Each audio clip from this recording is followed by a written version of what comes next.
This is the first episode of what I'm tentatively calling the Mana Brain podcast. I am Ammi. I am joined today by Ivan and Roman. Why don't you guys introduce yourselves? Ivan, you go first. Okay, hello, my name's Ivan Espinosa. I've played Magic for about 7 years now and I just really enjoy the game I play. I try to play as competitively as possible, and I've been traveling to, the Midwest NRG circuit, and I plan some SCGs this year, so I'm actually going to SCG Philly this weekend. So I'm looking forward to that. Cool. And I am Roman. I've been playing Magic for about 10 years now. I also play a more competitive level. I'm more of a limited aficionado now than anything else, but I also play modern, constructed formats. So, hopefully also going to SCG Philly this week. We'll see. But I'm going to a bunch of the SCG Con events this year as well. And what are the best finishes that you two have had? For me, I guess it would be whatever Vegas was. I think it was November. MTG Vegas. I was fortunate enough to top 8 that one. Lost immediately in top 8. And then, recently, at the beginning of January, I won the NRG Championship in Chicago, so that was pretty lucky, pretty fun. As far as that, I've been to a couple pro tours, and queued for the upcoming Kamigawa set championship, so I've been having a pretty good little run here. So hopefully I can keep it up in Philly. Then for me, I also top 8'd MTG LAS Vegas, but Ivan was in modern, I was in limited, and I also lost in top 8 very quickly. I've won an SCG regional championship which was modern a few years ago. I've had various SCG, day 2 finishes, but, yeah, Vegas was definitely the high point of my Magic career right now, I guess. Alright, and I am your host, Ammi. I have a total of 0 top 8s in any GP, and I've never been to the Pro Tour, so I can tell you that my opinion's going to really count as much as these guys. Or me. Okay, so I've curated a list of cards that I thought were interesting that were either powerful or just otherwise interesting to talk about for whatever reason. Sounds good. Alright, so starting off, just getting the elephant in the room out of the way, we have all of the new legendary lands, which are Eiganjo, Otawara, Takenuma, Sokenzan, and Boseiju. These are all monocolor legendary lands that enter untapped and produce one color of whatever color they are. And they all have a channel ability, which means that you pay a certain amount of mana, discard them, and the cost is reduced by how many legendary creatures you control, and then they produce some effect. So the first one that has gotten probably the most hyped card in the set is Boseiju Who Endures, which is a legendary land, tap, add green. It has channel 1 and green, discard it. Destroy target artifact, enchantment, or non-basic land an opponent controls. That player may search their library for a land card with a basic land type, so you can search for shocks and triomes. Put it on the battlefield, then shuffle. And this ability costs 1 less to activate for each legendary creature you control. What do you guys think of this one? Well, this card is just incredibly busted, right? I mean, I've heard a lot of hype about this card. I think Ivan has a lot of experience playing this Ren and 6 decks in modern, so I wanna hear his opinion about this card and how it sides into these Yorion 4-color decks. Yeah, it's gonna be kind of interesting. I think you might have to play it as a spell, considering, right now, the deck plays 5 basics. And 6 basics. I don't really count it as a basic. But, the importance of having basics right now is, the lowest it's ever been. Yeah, it's... Because I think, Path to Exile got replaced by Solitude, and then the only cards I can think of that actually care about basics right now are sometimes Mill will use Field of Ruin on you, and then other than that, it's basically Blood Moon. Right, actually, I think it's the highest it's ever been for the 4-color deck, because how you want to make sure the game goes really long, so you want to preserve your life total until you get to AOM Nath and are able to gain that life back. And the decks are playing 2 to 4 Kotels, and enabling the Death Touch ability on Kotel is really important. So you wanna get your snow-covered basics out, so I think Boseiju can be run as a spell, and I don't know how many copies it would be. I know for sure you can play one in the main. And you can probably get away with more than that, I wanna say. But I don't know what the numbers are as far as 4 colors specifically. But I feel like there's going to be other decks that try to, abuse synergies with life from the loam. Ren and 6, and, maybe some, hopefully splendid reclamation strategies where we see a dedicated land strategy. So can we say right off the bat, just for all of these lands in general, that I don't know if any deck could necessarily run like 3 or 4 copies, but plenty of decks, assuming they're not like super stretched thin on their basic count, can run at least 1 copy of them? I'm inclined to believe it's pretty free to run one of each of the colors once. It feels like these lands can just be played in every constructed format, right? Is there a reason not to include one of these in pretty much? Not every deck is going to want them obviously, but thinking about Standard, Pioneer, yeah, I just feel like you would want to just play these types of cards cause they're so free. It feels like unless there's a very specific reason that your deck can't run them, like maybe the 4 color decks are like stretched too thin as far as all of their color requirements, and you still have to run some amount of basics anyway, like maybe they can't run them, but I think pretty much every other deck can run at least one of these. Yeah, I agree with that. Yeah, they remind me of the castles, and that they're kinda free in that sense, right? Well, the castles are kind of like check lands in a way, like they're not exactly free, but these are like far more free than those. Exactly. It's also interesting to note that for every one of these, so the cost reduction part of it, I don't think matters too much. Maybe you'll have a random like Ragavan or Lura sitting around that'll reduce the cost, but probably you'll just pay full cost for them. Yeah, I think so. Roman, were you talking about Eiganjo Castle, like those? In what way? Like the... In reference to the lands like being free. Yeah, it just seems. Why wouldn't you play at least 1 copy of these lands? Unless your deck has a certain cost like Ormi said. You might not want to, but I'm thinking in terms more of Pioneer and Standard at least. These lands just seem so free, just to play 1 copy of. So it's also interesting to note that because you discard them, they're effectively uncounterable. Right. For Standard, at least in Pioneer, the White Castle, or the White Land, is pretty good against Goldspan for example, right? They won't get the treasure I think, right? Cause it's an activated ability. Mm-hmm. Yeah, it's a pretty good application. So I was wondering like what decks would use them the most, and probably Boseiju is the best. It's in Tron and Amulet, just because they're decks that are already green and can tutor for lands.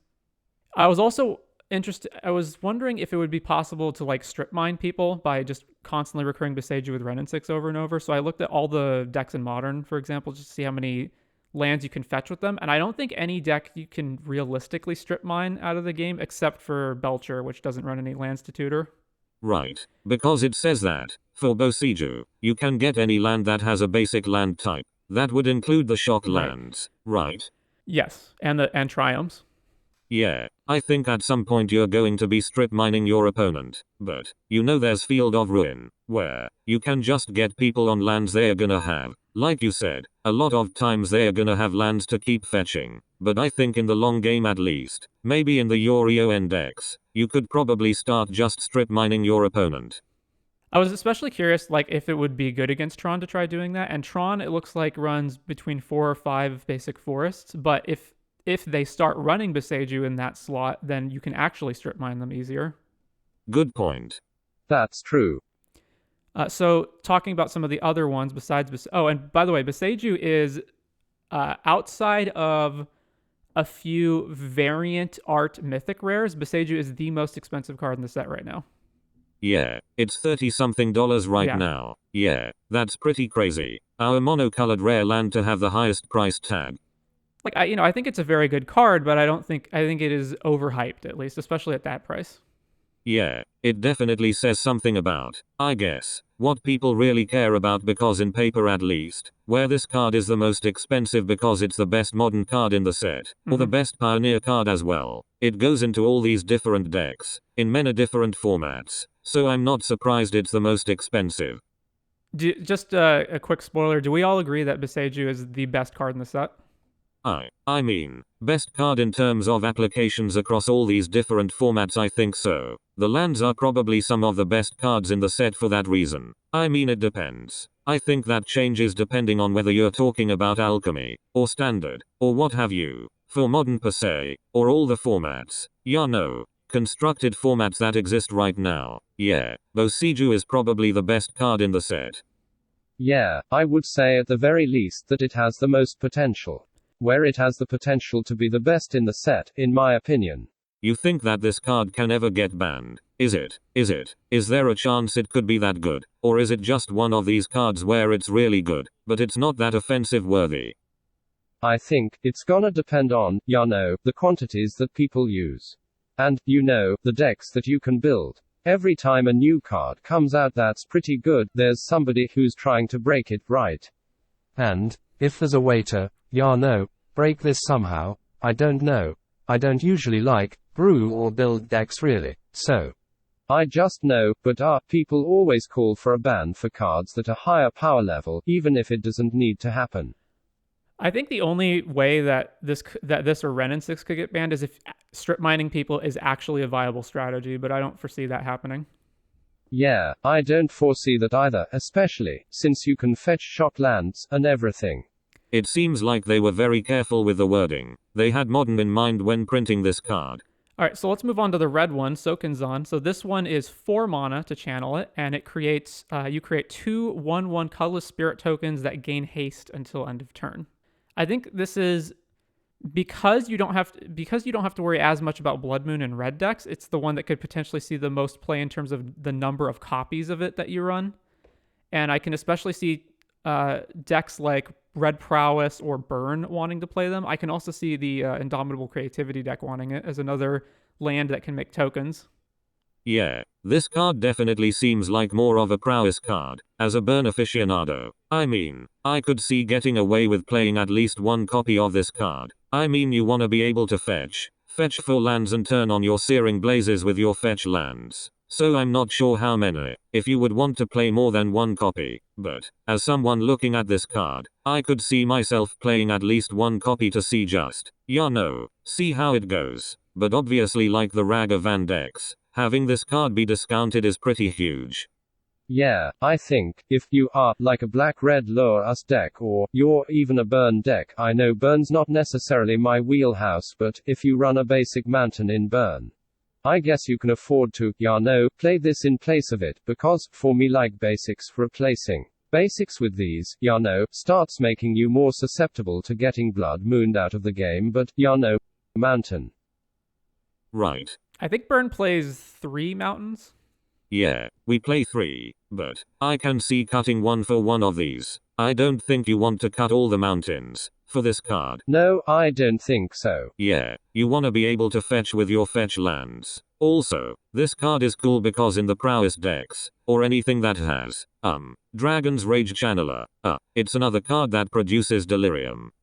Also, just as a side note, I like that it kind of does the Shark Typhoon thing where you can pitch it after your opponent resolves to fairy just to kill it. Yeah, that's an excellent point. Definitely, yeah. Alright, so the black one is Takenuma. It is also 4 mana to discard, and it says mill 3 cards, then return a creature or planeswalker card from your graveyard to your hand.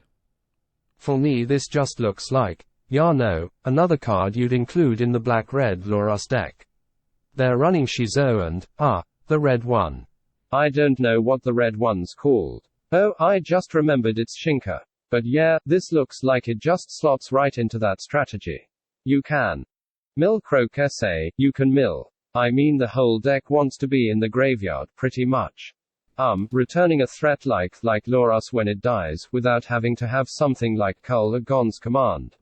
Your deck incidentally has legendary creatures in the form of Lurus, and Ragavan, and Crocus. So sometimes it's discounted. And I don't know if you play multiple copies. I'm trying to think of a deck that would want multiple copies of this land and not just, Maybe some kind of like Esper control deck and you can buy your planeswalkers back. Yeah, I think that would be interesting too. I think that would be awesome.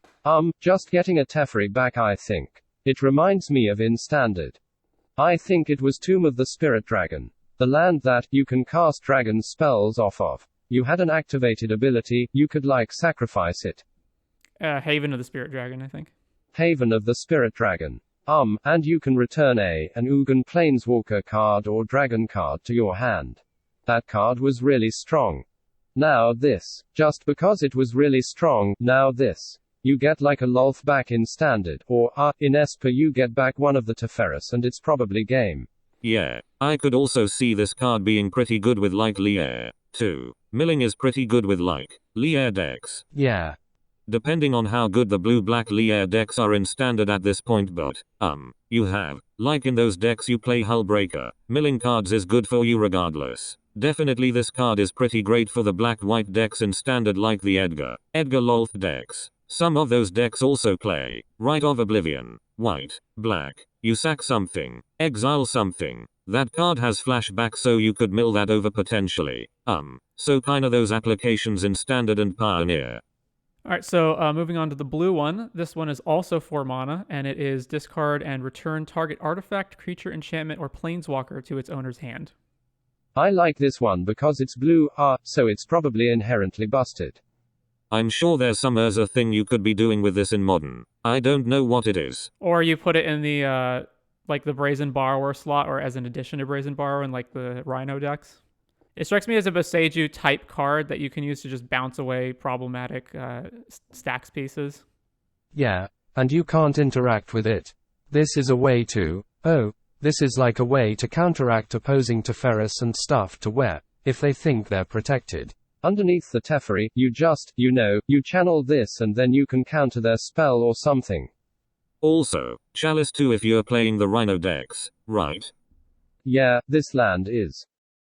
Roman, I didn't even think about like using it to loop your own stuff, but I can't think of anything that you could do that with right now, but maybe there's a way to do that. I'm sure there's something with this card. I was thinking about something with Urza. There's like something you can do with this card that makes it really good. I don't know what it is, but just talking about this card and all the applications could have, in multiple formats, I think it's probably the second most powerful one out of these 5. Yeah, I agree. Alright, and then there is the white one, which is 3 mana, and it is discard to deal 4 damage to target attacking or blocking creature. Yeah, this one is solid. Yeah.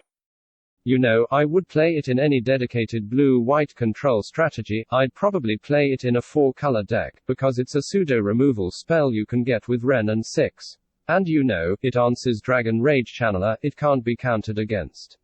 Like Grix ISS. Same thing with Ragavan. 3 mana is a decent cost, to be honest.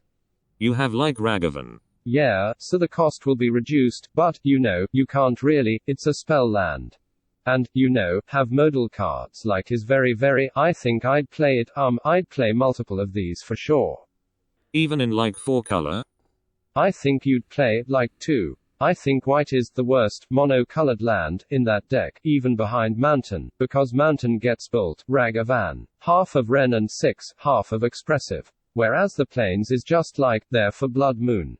So, I might be, again, I'll have to run it as a spell, and lean more into the land-type strategy, but, I don't really mind that, because you can hold these.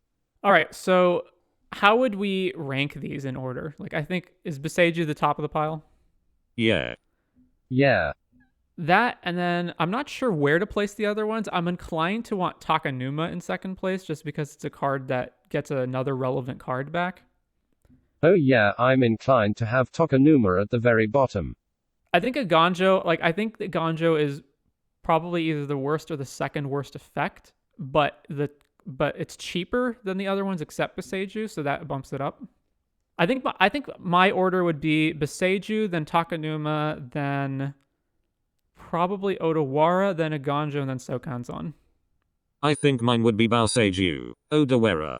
I think it's like a tie for me between Eiganjo and Sokenzan. Takenuma probably last. I don't know. I feel like Sokenzan might have a lot of applications in these prowess decks that could be pretty powerful. Takenuma feels like the slowest out of all of these, if that makes sense. I don't know. I definitely think there's a big gap between the white, red, and black ones compared to blue and green. I think I'd do Boseiju, or Otawara Eiganjo, and then Sokenzan and then Takenuma, like, pretty clearly there. I think Sokenzan has more potential than Eiganjo, just for right now, as a baseline of getting to deal 4 damage to a creature.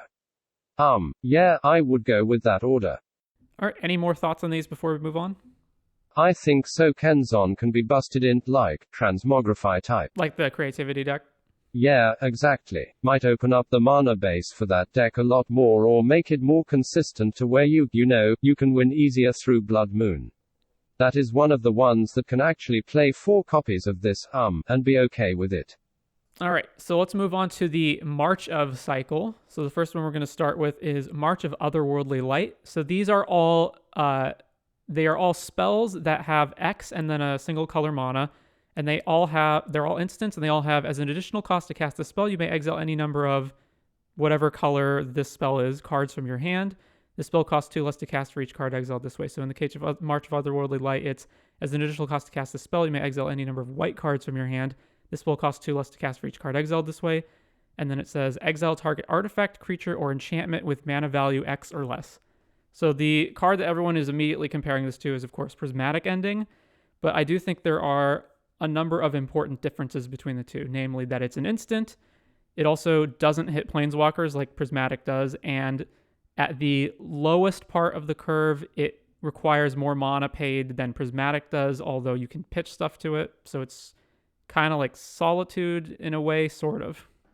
I'm hard-pressed to believe that, that this card is not gonna see play in blue, white, or 4-color strategies. I just think that it'll be in low numbers because of how good Prismatic Ending is. And the instant speed isn't too relevant unless you're getting locked underneath a rag somehow, and you only have Prismatics.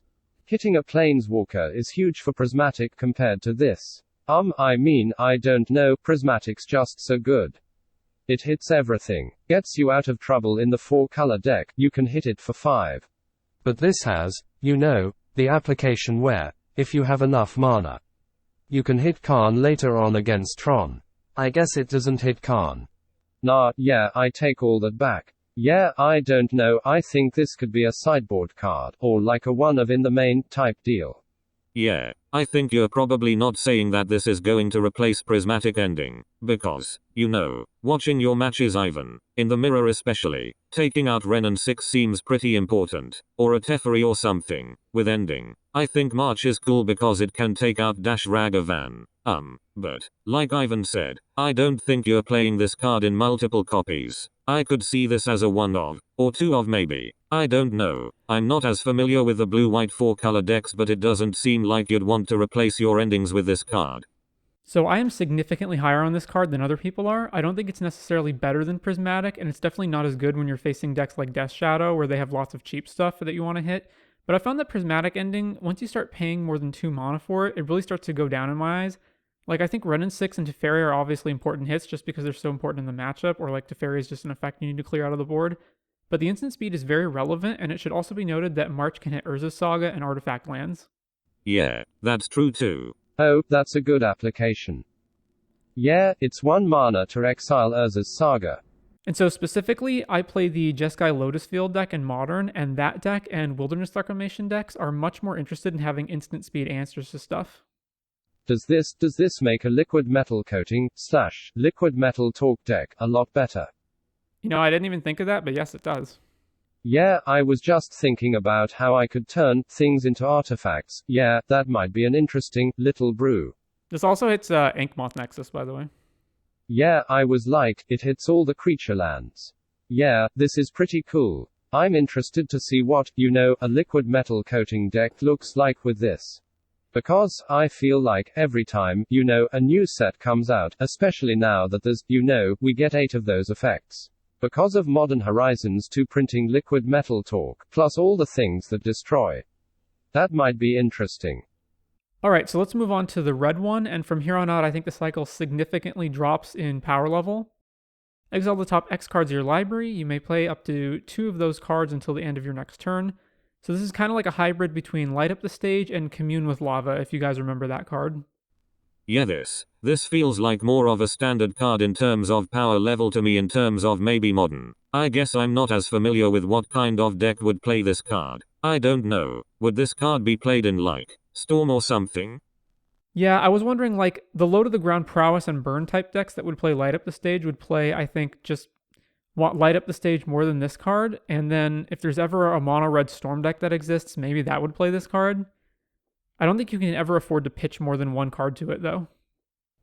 Yeah, the art is cool on this card. But also, maybe like that, like a mono-red prison strategy. With like Chalice, Moon, this could be good in that. Running Ensnaring Bridge as well. You can do it for like, at the end of their turn, and it's a way to draw cards without keeping cards in your hand.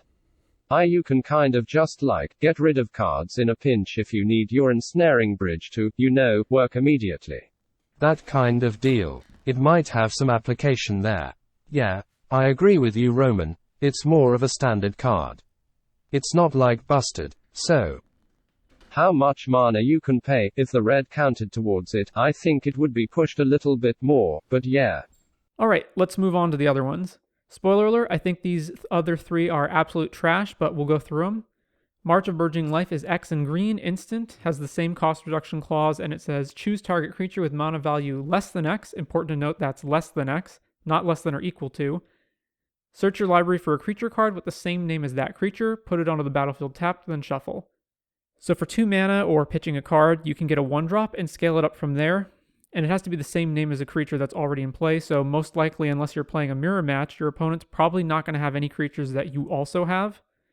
It also targets, meaning they can kill your creature that you're targeting in response to blanket. Wait, for 2 mana also, you mean if X is 2 cause it says? If the total amount of mana you're paying is 2. So if X is 1. But it says mana value less than X. Yeah. So you actually can't do that, right? Oh yeah, sorry, so it costs 3, so to get a 1-drop. Yeah, 3 mana. Even worse than I read. I mean, is there something to do with this card in? What were those creature decks in Modern? The Vizier types. But those decks don't even exist anymore. The Vizier combo type decks? Yeah, but the problem is you don't need multiple copies of that. Right, exactly. Not only is this card bad on rate, even if you wanted to pay the rate, I can't think of anything you could do with it. I can. You can get Bio Visionary, and try to win the game that way. So if you play and resolve a Bio Visionary and they don't kill it ever, you can pay 5 mana and get another Bio Visionary. Yeah. Alright, I think we broke it. Yeah, me too. Moving on. March of Wretched Sorrow is X in black with the same cost reduction clause, and it says it deals X damage to target creature or planeswalker and you gain X life. Again, probably like another standard card, right? Unlike the green one, it at least does something, like meaningfully impact the board. Can get your life total up too if you're racing. I've just seen so many cards over the years with this same effect, and I don't think any of them have ever been good. Yeah, the last one was Era Boss Intervention, right? Did that one even see any play?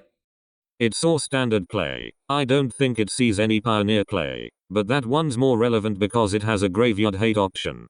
Yeah, I think this one's not. Intervention is probably the better Pioneer card, but I don't think that card even sees play, so I don't know if this one will even see play. Alright, moving on to the blue one, March of Swirling Mist. Same cost reduction, up to X target creatures phase out.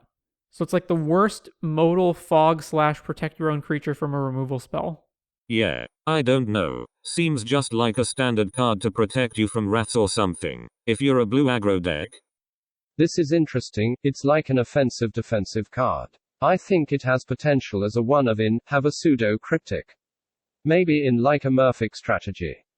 I guess all their creatures are unblockable. I don't know. There's probably some option that run it as a sideboard slot in the creature mirror match or something. Because the only things I can think of to use this for are you pay a ton of mana and fog the opponent's team, or save your guys from removal or wraths. Yeah. And in either case, you're paying so much just to do that. Yeah, this card does not seem good. Who knows? I'm trying to figure out what it could be used in. Yeah, it's not great. Alright, moving on. So we have the Dragon Cycle. This is kind of a return of the original Champions of Kamigawa Dragon Cycle, except these are significantly better, although I still don't think any of them are good. They have a variety of costs ranging from 4 to 6 mana, and they're all big dragon creatures that have between 4 and 6 power and toughness. They all have flying, and then a second keyword. The white one has Vigilance, the blue one has Ward 3, the black one has Menace, the red has Trample, and the green one has Death Touch. And then every one of them has a death trigger where you can choose between one of 2 modes. The white one has look at the top 7 cards of your library, put any number of non-land permanents with total value 4 or less onto the battlefield and the rest on the bottom at random, or put 2+1/+1 counters on each of your creatures and vehicles. The blue one has bounce any number of non-land permanents with total value 6 or less, or mill 6, then return up to 2 instants or sorceries from your graveyard to your hand. The black one has each opponent discards 2 cards and loses 2, or put target non-dragon creature from a graveyard onto the battlefield and you lose 2 life. The red one has exile the top 2 cards of your library until the end of your next turn. You may play them or create 3 treasures. And the green one has search your library for up to 3 lands and put them into your hand, or create an XX token equal to your land count. Obviously, these are big, powerful creatures in Standard, presumably, but I don't think they can see play outside of that. Yeah, I think so too. But what is it at Sushi? The red one, in my mind, is the best one. Is that just because it costs the least? It costs and, it has evasion. It kind of replaces itself. Or it ramps you to other things. The treasures are relevant in a lot of black-red strategies. I feel like recently they've been pushing a lot of 4-cost dragons, what is it like Mana Hellkite? And then like Moonveil Regent. All these 4-cost dragons with flying and, reasonable stats. Even like Leeline Tyrant. I thought that card would be a lot better, as well. Maybe I just have a soft spot for 4 mana 4/4 dragons. But I don't know. It seems very good to me. Because you can cast them so early. Yeah, as far as like standard applications go, it's probably best in standard because it's the best 4 mana 4/4 dragon in the format. Is it even better than Moonveil Regent?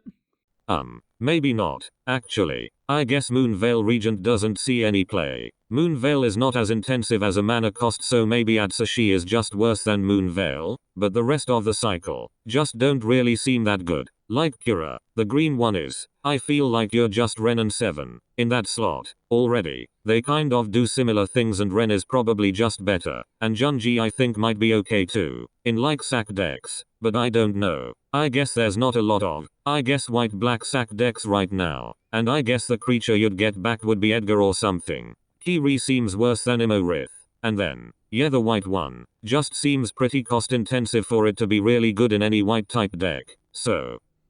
The black one, it's actually pretty good in standard. Like a blue-black control strategy.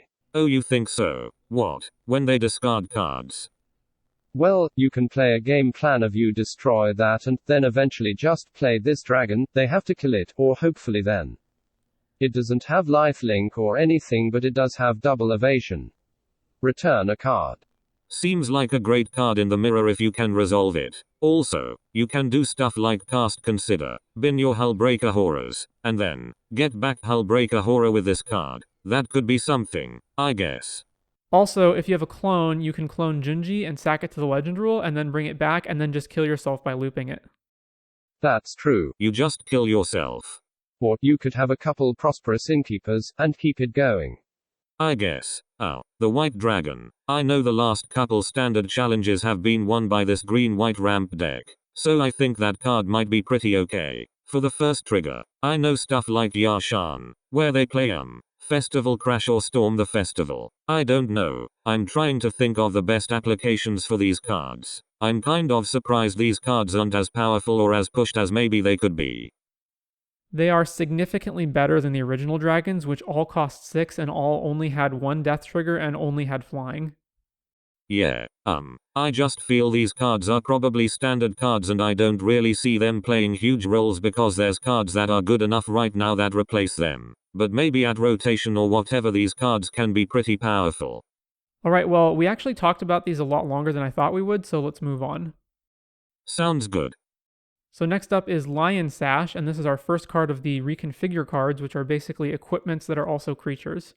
So Lion Sash is a 1 white artifact creature equipment cat, 1/1, and has white, exile target card from a graveyard. If it was a permanent, put a +1/+1 counter on Lion Sash. Equipped creature gets +1/+1 for each counter on it. And then reconfigure 2, which is basically equip, but you can also unattach it from creatures. So obviously the card that this compares most to is Scavenging Ooze, so it's a Scooze that's in white and that you can also fetch with Stoneforge Mystic. Okay, it seems pretty good in like Pioneer, like getting, or I guess in Lurrus decks in any format this card can be decent.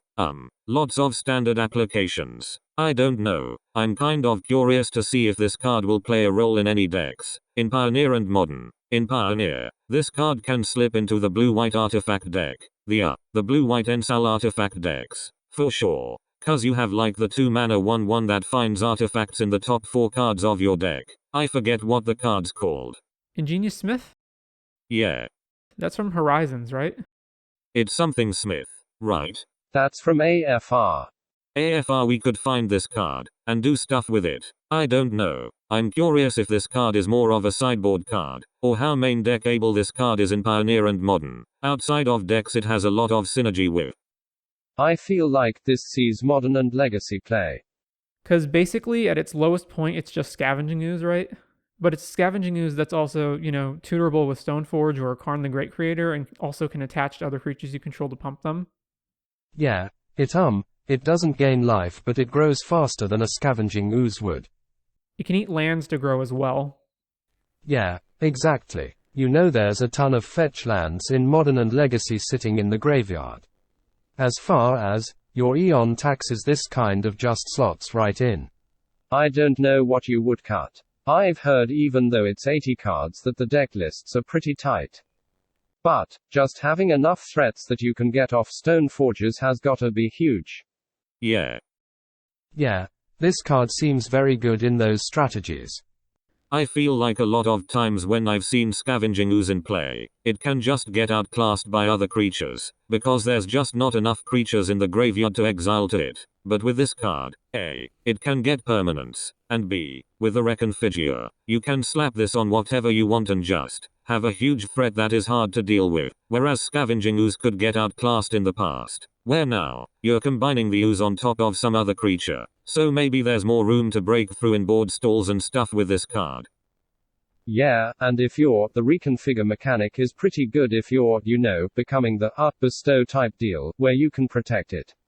If you're expecting your opponent to cast a Wrath spell, cause it just becomes unattached from something, it becomes a creature again. Yeah. I think it's interesting that all of these reconfigure creatures, although they don't work with Fervent Champion because that one specifically reduces the cost of equip, they do work with Pure Steel Paladin and Sigarda's Aid. So moving on, and specifically talking about Modern Hammer Time, we've got the Reality Chip, which is another reconfigure creature. It is a 1 and a blue for legendary artifact creature Equipment Jellyfish, 0/4. You may look at the top card of your library anytime. As long as the Reality Chip is attached to a creature, you may play lands and cast spells from the top of your library, and it has reconfigure 2 and a blue. Would like Urza's decks want this in Modern? Or what's the one? Lantern? When I first saw this card, the first thing I immediately thought of was Hammer Time, because it's a piece you can fetch with Stoneforge, and then if you have Pure Steel or Sigarda's Aid, you can play it for 2 mana and then immediately attach it to something, and you have Future Sight for 2 mana. Yeah, it's pretty busted in that strategy. I think it's unplayable outside of Hammer Time, but I think it could be good there. Yeah, having blue though is kind of interesting. The mana base is pretty solid for Hammer Time right now. Even with Springleaf Drums you're running 4 colorless lands. Sorry, 7 colorless lands in Urza's Saga and Inkmoth. Sometimes the mana base can get a little bit shaky between having all those cards cast Pure Steel and having to cast Lurrus sometimes. In addition to that, they're playing Thought Seizers now, so they have black. I do remember there was a time not that long ago where the Hammer Time decks were splashing blue for Monoleak and Thieving Skydiver. Yeah, I think it also had Invisible Stalker too. Or is that a different deck? I'm not sure, I just remember Leak and Skydiver. That's good tech. Also, I gotta say that Equipment Jellyfish is a type that I never would have guessed. Yeah, I didn't expect to see a jellyfish in this set. I think that's cool, but Equipment Jellyfish exceeded my expectations for sure. So much of this set, just as a side note, I think the art in this set in particular is, for me, it's the best art I've ever seen in a Magic set. There are so many pieces that are just incredible. Yeah, I'm looking at this Reality Chip and it's just incredible. Like even at the top of the building, like the structure that is the jellyfish. They have like a crescent that looks like a moon, but also like a Portuguese man of war. Like the artistry and the amount of detail they put into this is absurd. Yeah, I like the detail on this card. How the background is sort of out of focus. Shows how tiny it is. Yeah, it's incredible. Every time I look at, any Magic card, including from this set, it's incredible to me. I feel like with this set too, because players have disdain for the original Kamigawa block, they wanted to go so above and beyond for this set. I think this set has really a lot of great flavor. A lot of the art is really beautiful. I think there's a lot they wanted to excite players with in this return to Kamigawa. Like, the Japanese Ukiyo lands are going to be sought after forever. Definitely. Right, so moving on, there's Cloudsteel Kirin, which is a 2 and a white for an artifact creature equipment. Kirin is a 3/2 flyer and has equipped creature, has flying, and you can't lose the game and your opponents can't win the game. Reconfigure 5. So it is a equipment Platinum Angel. And again, I have to say, if this is going to see play anywhere, it's going to be Hammer Time. I don't know if that's good enough. I went through basically every deck in Modern and I tried to see, is there any deck that doesn't have an out to this? And I didn't find a single deck that cannot answer this card. So probably not, but maybe. Yeah, Boggles can't deal with this card. At least I think they can't. Don't they have stuff to deal with? Boggles, in the main. They don't play Seal, right? In the main they don't play anything, I don't think, like not even Prismatic or Path. I don't have high hopes for Cloudsteel Kirin. I just thought it was interesting and that it was, again, it's another thing you can put into Hammer Time if for some reason that will help you win the game. Yeah, I'm going to hate playing against this card in Limited for sure. Imagine playing with this. Your opponent is out of removal spells. They just can't deal with it. Yeah, this is super annoying in Limited, and it gives flying, what? But I think it's going to be annoying seeing people try and equip these to hex-proof creatures, which means you have to have, your prismatic endings. The thing is, you can answer it by either killing the creature or the equipment. Yeah, which is nice. There's also a lot more people playing Boseiju in the format with this, right? It's sort of, who cares, Yeah, it's all just Boseiju fodder at this point. Alright, so moving on to Ogre-Head Helm, which I'm not going to lie, I included this before I realized that Fervent Champion doesn't work with it. But it's a 1 red 2/2 artifact creature, equipment Ogre. Equipped creature gets +2/+2. Whenever Ogre-Head Helm or equipped creature deals combat damage to a player, you may sacrifice it. If you do, discard your hand and draw 3 cards, and it has Reconfigure 3. I don't think this card is good, like, at all, but it does have the words draw 3 cards on it, so maybe it could see play somehow. I think more so in Limited this card's pretty cool. Outside of that, I'm kind of curious if mono red. There are some cards in this set that might make a mono red resurgence in Standard, and maybe this card plays a role. I don't even know. Yeah, I can't really say either. It would have to be a deck, probably like Break It, Madness, or some kind of discard synergies. Alright, let's move on to Tezzeret, Betrayer of Flesh. This is a 2 blue legendary planeswalker Tezzeret. It has 4 loyalty. It says the first activated ability of an artifact you activate each turn costs 2 less to activate. It has +1, draw 2 cards, then discard 2 cards unless you discard an artifact. -2, target artifact becomes an artifact creature. If it isn't a vehicle, it has base power and toughness 4/4. And -6, you get an emblem with whenever an artifact you control becomes tapped, draw a card. I think right off the bat, the card that is most comparable to this is Tezzeret, Agent of Bolas, which really has not been a good enough card in really anywhere for a while, even though plenty of players love to try to build Tezzerator. But this does have a few interesting differences. The activation reduction effect. So I went through and tried to find every single artifact with a reduced cost to see what's useful, and really the only ones that are worthwhile are the swords, like Sword of Fire and Ice. The +1, you see fewer cards than Agent of Bolas, but you get to draw 2 instead of 1 and keep any of them. But you're effectively gaining more cards you could work with, and you can get 2 potentially relevant cards, whereas Agent of Bolas can only get 1 card and specifically has to be an artifact. And then the -2 is kind of interesting in that it doesn't change stats for vehicles. It doesn't change their base power and toughness, so for stuff like the 1-mana Consulate Dreadnought, which is a 7/11, you could animate that. Yeah, that's pretty cool. It permanently becomes a creature, right? So even if Tezzeret leaves, it's still around as a big creature. I think it's probably better than Agent of Bolas, even the emblem. I mean, they don't have immediate kill potential, but it's pretty good. Like, how are you gonna outvalue that ever? But I think that the draw 2, then discard 2 cards, is better. It's even better in a dedicated artifact strategy because you can find, replacement Tezzerets. You can find your Ensols in Pioneer. You get to find removal spells, counter spells, whatever you need. Being able to have a selection of. Being able to find any card is better than looking a little deeper into your deck and only being able to find an artifact card. Like you can with the plus with this. I also think it's quite an interesting card, and I do think it is better than Agent of Bolas, including because it's only 1 color and not 2. I think the biggest knock against it is it costs the same as Urza. This is true. For me, this doesn't seem like a modern card, as much as a Pioneer card or a standard card.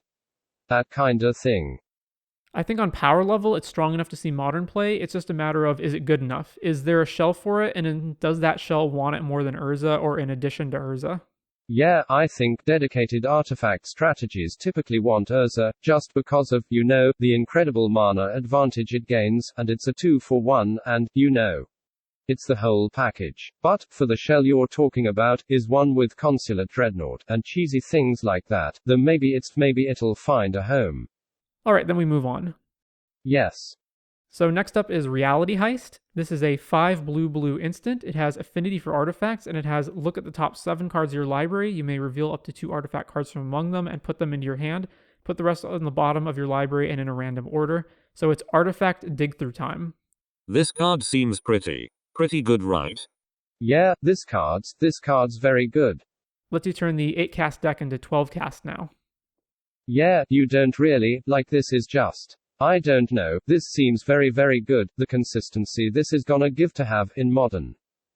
It gets all your affinity guys for free, it being instant is kinda crazy too. I'm not even sure that it necessarily sees play in traditional affinity decks, but I think that Lantern and Urza decks really love this card. Oh, that's true. I can see Lantern playing this, really easily. Even over Whir. As a person who's played a lot of Lantern, I can say that I would want this over Whir. I think the biggest problem with Whir is the triple blue. Yeah, you kinda have to warp your mana base around it, this being double blue is nice. It's just great as far as any sort of artifact combo where it can find both pieces of your Thopter Sword combo, or find Lantern and a Mill Rock, or Bridge plus something else relevant. Yeah, 2 mana dig through time. Seems pretty busted. Yeah, getting Thopter Sword off of this is pretty cool. Or when you have an Urza in play. Because I've played against decks with Urza, Thopter Sword, when they have an Urza. I'm just waiting for Thopter Sword to die. And they don't have it. They just have it. That's definitely a little scary, but I think it's cool to add more things to those cards, because we have things like Stony Silence. Pithing Needle can deal with it. It just means you need to have more respect for this deck now. So moving on, there is Moonsnare Prototype, which is a single blue and an artifact with tap and untapped artifact or creature you control to add a colorless mana, and it has Channel. The owner of target non-land permanent puts it on the bottom of, or top or bottom of their library. So it's like a Springleaf Drum that is worse in terms of that it costs colored mana to play and doesn't produce colored mana, but it's better in that you can tap other artifacts to produce mana and not necessarily creatures, and has a relevant removal mode. I mean, I just find this in Pioneer. This seems like it would replace Springleaf Drum or work in combination with Springleaf Drum because you can tap your Springleaf Drum to add mana. So maybe it makes the power level of that deck higher because you can get mana advantage from your artifacts. I don't know, I like it a lot. I don't think it'll replace Springleaf Drum in things like Hammer Time, or make Hammer Time inclined to play blue. Yeah, I think Pioneer Ensul are the first things that come to mind. For me, I think this is very much a modern card, again in certain decks, specifically Lantern and Urza, because those decks want to ramp, and ever since Mox Opal was banned, they've been a little bit slow. And secondly, having to tap another artifact is actually not such a cost, because those decks are typically playing a lot of artifacts that are sort of sitting around not doing anything, like Lantern or Portable Hole. Right, yeah, I think, with Urza it's good. Every time I look at an artifact I think of Urza now, cause yeah, Urza with this is pretty good. Also, a significantly better top deck in the late game than Springleaf Drum. Yes, absolutely. But I do agree that it's probably not replacing Springleaf Drum in decks like Hammer Time, where the color really matters. Yeah, I agree. Do you have any thoughts, Roman? Yeah, I'm not experienced with all these modern decks. I think you guys have a lot more experience with this core than me. But in a Pioneer deck, this adding colorless, I think the color is important sometimes, at least in the blue-white deck. But maybe the mana is already good enough where it doesn't really matter. But I like the versatility of this for sure.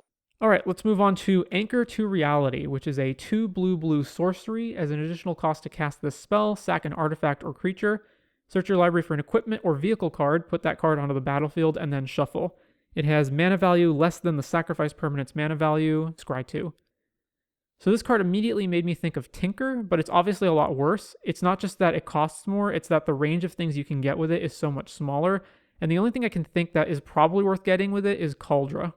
So if for whatever reason you're playing a deck that doesn't have Stoneforge Mystic in it, or it's like a blue-white deck that you also just want more shots at hitting Cauldra, this can get Cauldra. But beyond that, I can't think of any use for it. Yeah, it's just so expensive, this card. The cost is just so high. Yeah, I agree. I'd want to get something like Elbrus, the Binding Blade with this. I've always wanted to make that card work. Elbrus, the Binding Blade is a 7-mana artifact. Legendary equipment, equipped creature gets +1/+0, and then when the equipped creature deals combat damage to a player, unattach it, then transform it. It has an equip cost of 1. And then on the other side it's a flying, intimidate, trample, 13/13, and whenever a player loses the game you would 13+1/+1 counters on it. So basically something that has a really high cost, but the equip cost is low. Yeah, something that's the opposite of Hammer, to where the cost reduction of it being only 4 mana is probably huge, but again, it's still impractical because you have to, actually connect with the creature on turn 5 or whatever it is, so. This is also one of those cards that's just, the more they print additional vehicles and equipment, the power level of it will just keep going up. Yeah, with this you can get Parhelion, right? Nice. Yeah, that one's pretty good, but they'll make something that's absurd in the future probably, so this is one to keep an eye on. Alright, so moving on to Containment Construct.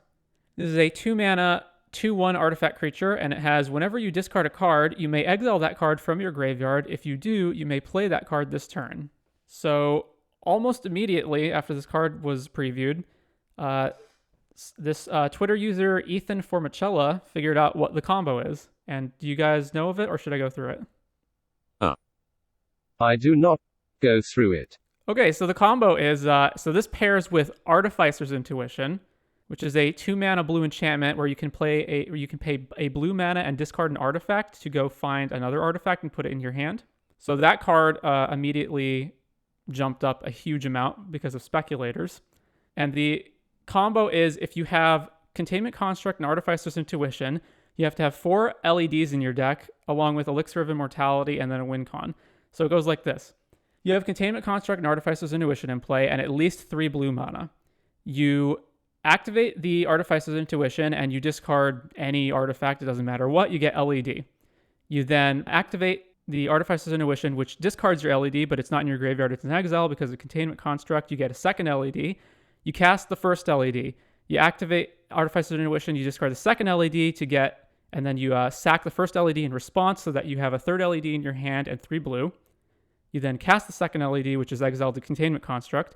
You then activate Artificer's Intuition, discarding the third LED. You sack the second LED in response. You get Elixir of Immortality, which means you now have 5 blue floating, and you have 1 LED left in your deck.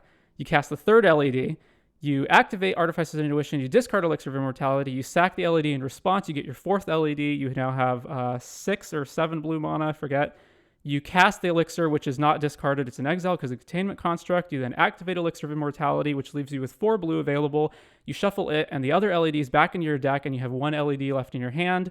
So you're in the same position you started in, except that the artifact in your hand is an LED, and you have 1 more mana than what you started with. So you can repeat the loop, generating infinite mana, and then on the last loop, once you have infinite mana, instead of getting LED out of your deck or Elixir out of your deck with Artificer's Intuition, you can go search for something like Walking Ballista and kill your opponent. That's pretty cool, as long as it's not like, it's an excellent combo, I like that. That takes so much brain power to just figure that out. I didn't follow any of that. Yeah, I'll have graphics up showing the loop, but it reminds me of like Painter's Servant, where you need 2 different pieces and enough mana to presumably get both in the same turn. But LED is already a card you might want to play in Legacy, and then Artificer's Intuition is like a tutor card that can potentially tutor for Containment Construct, so even if you don't have one, you can go get it. I think the biggest strike against this combo is that you need to get both of them into play and then also have 3 blue mana.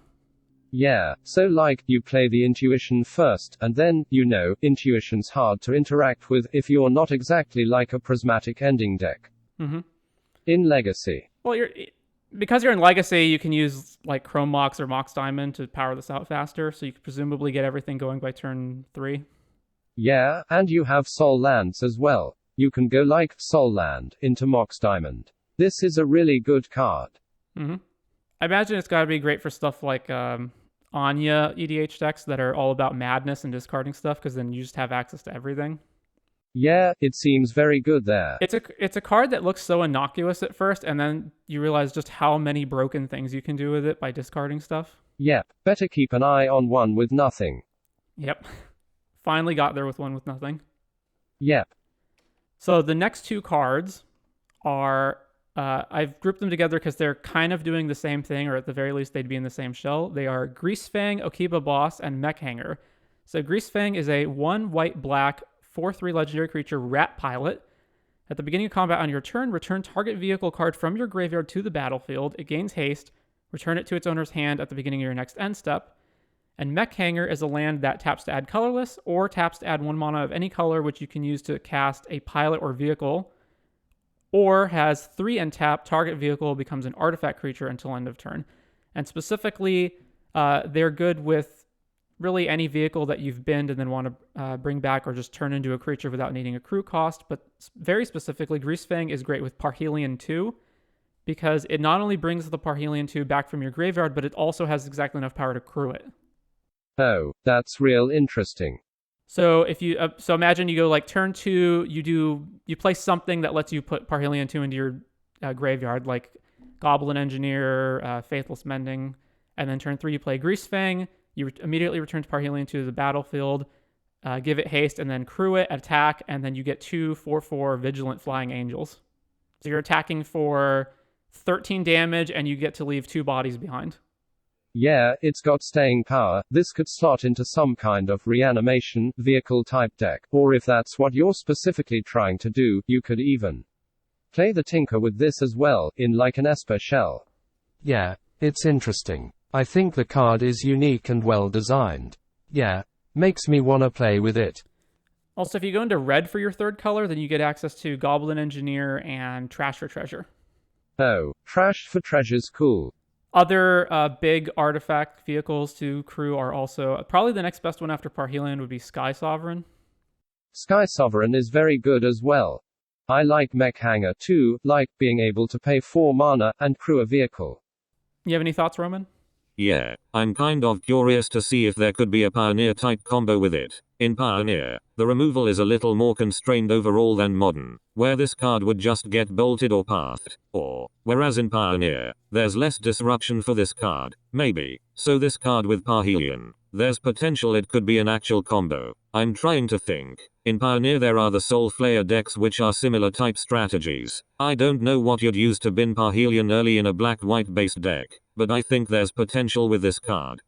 I think the other thing to note is that while this card is certainly powerful and interesting, the question is you're kind of doing the same thing that a Reanimator deck would do, so is this better than just playing Reanimator? In Modern I don't think so, but in Pioneer. Yeah, I think this is not a Modern combo, yet, until they print some more vehicles, or more, like, game-ending vehicles, but yeah, in Pioneer, the format's kind of wide open.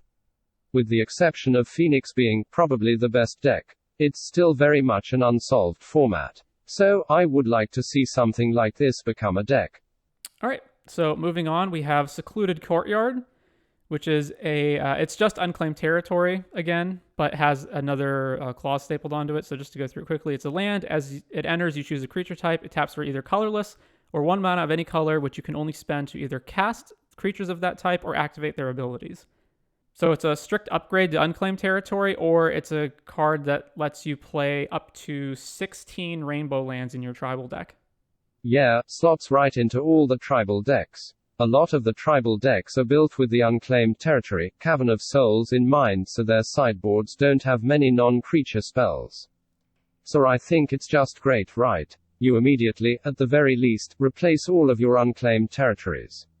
But if you're going full-on tribal strategy, this just makes your mana base 12 Utopia lands, and yeah, this is great for pretty much all tribal strategies, so I'm excited to see what might come out of the woodworks.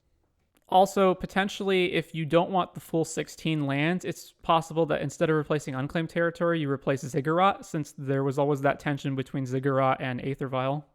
Yeah, that makes sense too. All right, so moving on. This is basically the section of cards that I picked out that were cards that are like similar to cards that already exist and are either strict upgrades or they're close enough to them that they're worth mentioning. So Reckoner Bankbuster is a 2-mana 4/4 vehicle that enters the battlefield with 3 charge counters. You can pay 2, tap, and remove a charge counter from it to draw a card. Then if there are no charge counters on it, you make a treasure. You make a 1/1 colorless pilot creature token with this creature crew's vehicles as though its power were 2 greater, and Reckoner Bankbuster has crew 3. It doesn't seem like much, but this card is very similar to Maze Mind Tome, which has shown up as a card occasionally, like in Karn Wish boards or Etron. Yeah, there was a point where Etron was playing 4 Maze Mind Tome in the main, and it was good. And I think this card is better than Maze Mind Tome. The 4 life gained in Etron did not matter, unless you were playing against Burn. And sometimes Mind Tome didn't even raise that. But yeah, having another Pseudo Eldrazi in the deck is exactly where the deck wants to be. Alright, so let's move on to the next card, which is Scrap Welder.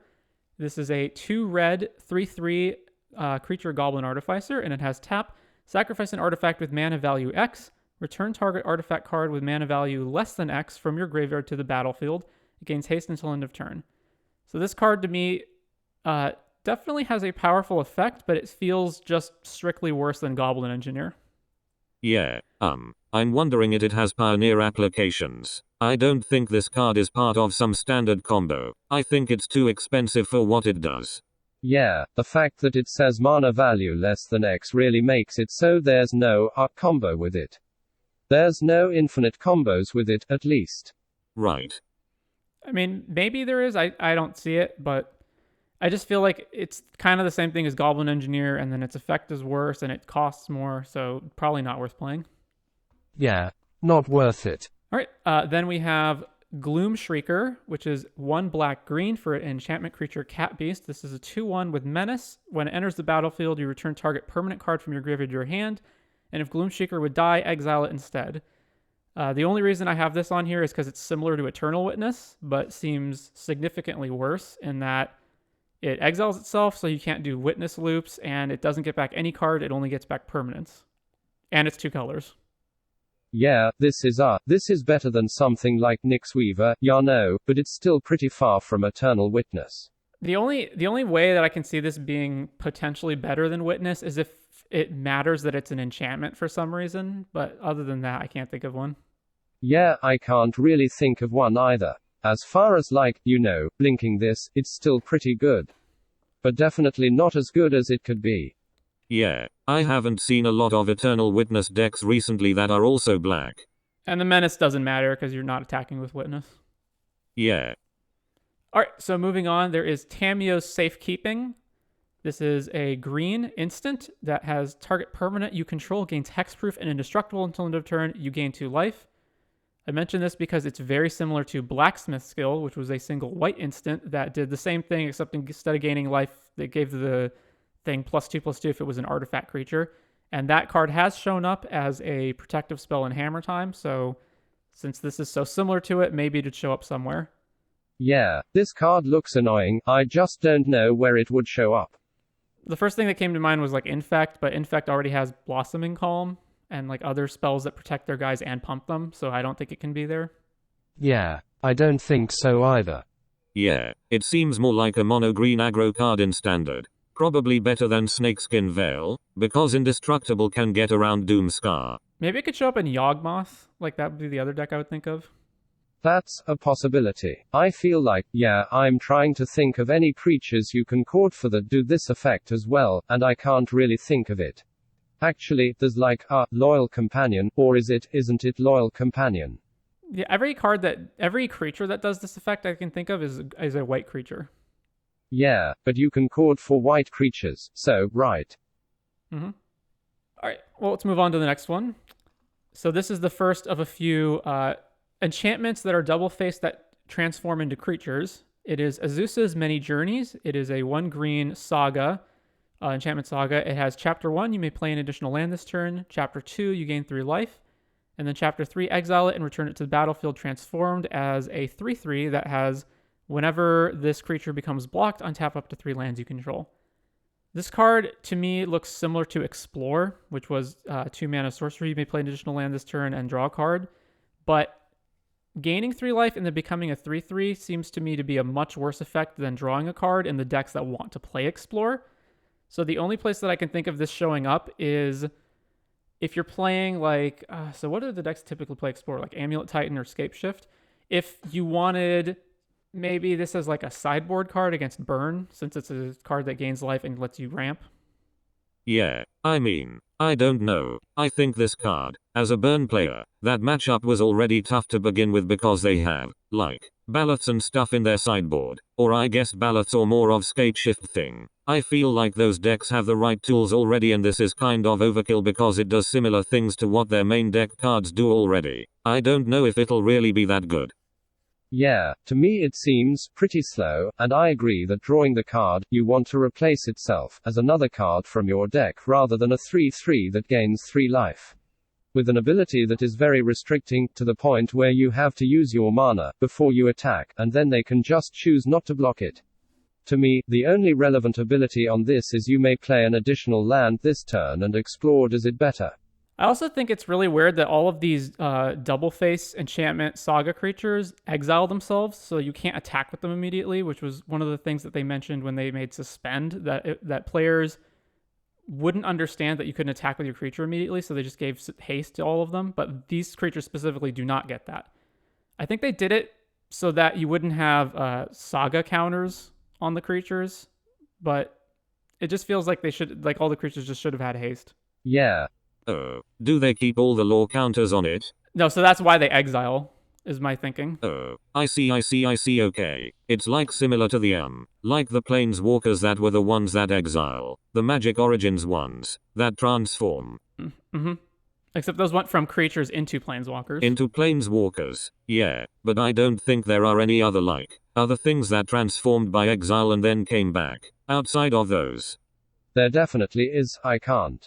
There's probably some of them that are getting, but for newer players at least, these cards will probably be pretty confusing. In Limited, I imagine there's going to be someone who's going to try and attack me because all the double-faced cards, and all the creatures you could transform and attack with. Yeah. At least having them exile makes it very clear that these creatures cannot attack. Alright, so let's move on to Michiko's Reign of Truth, which is a 1 and white saga that has chapters 1 and 2. Target creature gets +1/+1 until end of turn for each artifact and or enchantment you control. And then chapter 3, exile and return as Portrait of Michiko, which is a 0/0 enchantment creature that gets +1/+1 for each artifact and or enchantment you control. So immediately this card reminds me of a few cards, Cranial Plating, All That Glitters, and Nettle Cyst. Looks kinda slow. Really, I think this card's well costed, it costs 1 and a white, it has an ability that, if you're in the right strategy, probably green-white enchantments. I guess Limited is how I'm looking at this since it's a great card in Limited. It's probably pack 1, pick 1 worthy. Just because the body behind the strategy it's going to be in. Yeah, like green, white and black white have that. There's cards in those colors that care about having both in play. Green cares about casting enchantments, and there are cards in black that check if you have both an artifact and enchantment in play. Yeah, so seems like an important card to those strategies. Do you think this is good enough to see play in something like Modern Affinity? I personally don't think so. I don't have experience playing those type of. All That Glitters has kind of taken that role in Pioneer, at least with this sort of effect. I don't think it'll see, like high-level play in decks. But people are gonna put this in Affinity for sure. The thing about these cards in Limited and other formats is you can't attack with this card until turn 4, right? Yes. Turn 2 it comes in. Turn 3 it triggers. Turn 4, it exiles and transforms and comes back, so turn 5 is the earliest you can attack with it. Oh, it attacks on turn 5. So turn 5. I mean, I'm a bit skeptical of this cycle. Even in Limited. I mean, I like that they're creatures that do things. But, not being able to attack with a turn 2 creature until turn 5 seems kinda bad. But at least this one has the potential to be really huge if you're in Pioneer or Modern or something.